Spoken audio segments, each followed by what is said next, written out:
ഇതിൽ കുറച്ച് കയ്പ്പങ്ങ ഇരിപ്പുണ്ടായിരുന്നേ. കണ്ടപ്പം വിചാരിച്ചു ഇതുകൊണ്ട് ഇപ്പോൾ കറിയാ വെക്കുക, പൊരിക്കുക വേണ്ടി അച്ചാറാണ് ഉണ്ടാക്കേണ്ടിയെന്ന്. ലാസ്റ്റ് ഞാൻ തീരുമാനിച്ചു അച്ചാർ ഉണ്ടാക്കാൻ. അപ്പോൾ അതുപോലെ കട്ട് ചെയ്തെടുത്തിട്ടുണ്ട്. അപ്പോൾ നമുക്ക് ഇതുകൊണ്ട് നല്ല സൂപ്പർ അച്ചാർ തയ്യാറാക്കാം. അങ്ങനെ അച്ചാർ ഉണ്ടാക്കാനായിട്ട് ഞാനിതാ ചീനച്ചട്ടി വെച്ചിട്ടുണ്ട്. അതിലേക്ക് ഞാൻ എണ്ണ ഒഴിച്ച് കൊടുത്തിട്ടുണ്ട്. എണ്ണയിലാണ് ഞാൻ തയ്യാറാക്കുന്നത്. നമുക്ക് ഇതിലേക്ക് ഉലുവ ഇട്ട് കൊടുക്കാം. ഉലുവ പൊട്ടിയതിന് ശേഷം നമുക്കിതിലേക്ക് കടുക് ഇട്ട് കൊടുക്കാം.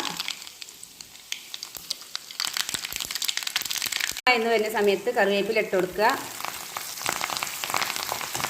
അതിലേക്ക് നമ്മളിവിടെ കട്ട് ചെയ്ത് വെച്ചിട്ടുള്ള കയ്പ്പങ്ങ ഉണ്ടല്ലോ അതിട്ട് കൊടുക്കുക. എന്നിട്ട് അതിലേക്ക് ഞാൻ മുളകും പൊടി, മഞ്ഞൾപ്പൊടി, ഉപ്പിട്ട് കൊടുത്ത് നമുക്കിതിലേക്ക് ഇത്തിരി സുർക്ക ഒഴിച്ച് കൊടുക്കുക. ഈ കയ്പ്പങ്ങ ഒന്ന് വെന്ത് കിട്ടുന്നത് വരെ ഉള്ള വെള്ളത്തിന് അതിലായിട്ടാണ് ഇപ്പോൾ സുർക്ക ചേർത്തിട്ടുള്ളത് കേട്ടോ. ഇതാ നമ്മുടെ കയ്പ്പങ്ങ അച്ചാർ ഇവിടെ റെഡി.